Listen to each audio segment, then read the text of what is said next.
Ask, seek, knock. A blueprint for life and business. There's something raw and real about Jesus' words in Matthew 7:7. Ask, and it will be given to you. Seek, and you will find. Knock, and the door will be open to you. They cut through the noise of strategy, self-help, and hustle culture. At first glance, it sounds like a promise of instant gratification. Ask for it, and it's yours. But slow down. These words are not vending machine spirituality. They are a framework for how we live, how we grow, and yes, how we lead in business. Everything begins with relationship. You don't ask, seek, or knock at the door of a stranger. You do it where trust and connection already exist. That's the first check-in. Are you living and leading from a place of trust? Or are you running on fear, scarcity, and performance? The 3 rhythms of growth. Asking, humility, and dependence. Asking is the simplest act of all. It requires you to admit you don't have everything figured out. That's not weakness, that's wisdom.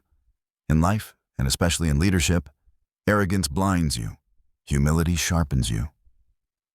When was the last time you asked for help without dressing it up as a strategy? When was the last time you asked your team, your spouse, your God, what am I missing? Asking is vulnerability, and vulnerability unlocks growth. Seeking, hunger, and pursuit. Seeking turns up the intensity. It's not enough to ask. You must get up and look. Think of a CEO who doesn't just ask about customer pain points, but goes and sits at the customer's chair. That's seeking. Seeking requires curiosity. It demands you lean in when others lean back. In your spiritual life, it looks like searching the scriptures and pressing into prayer. In your professional life, it looks like you're chasing clarity instead of hiding behind excuses. Both require hunger. And hunger will take you places talent never could. Knocking, boldness, and persistence. Knocking is the act of showing up and refusing to be ignored. It's not rude, it's determined. You've asked, you've sought. Now you plant yourself at the door and apply steady pressure until something moves. Every entrepreneur, every leader, every parent knows this feeling. The door doesn't always swing open right away. Sometimes it's silence, sometimes it's resistance. But persistence is often the test before the breakthrough. The tension of the no. Here's the emotional tension most people never resolve. What happens when you ask, seek, and knock, and the answer doesn't come? We've all been there. The contract falls through. The diagnosis doesn't improve. The dream role goes to someone else. This is where many lose faith in God, in business, in themselves. But look closer. Just like a loving father won't hand his child a stone when he asks for bread, God won't hand you something that will harm you. A closed door is not neglect. It's protection. Your role? Keep knocking. Because sometimes the greater gift isn't the thing you asked for. It's the strength, wisdom, and resilience being forged in the waiting. The crossroads of life and business. This rhythm, ask, seek, knock, doesn't just belong in a prayer closet.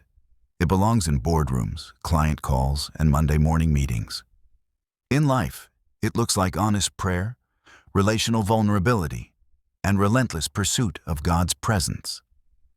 In business, it looks like asking smarter questions, seeking deeper insights, and knocking on doors of opportunity with persistence.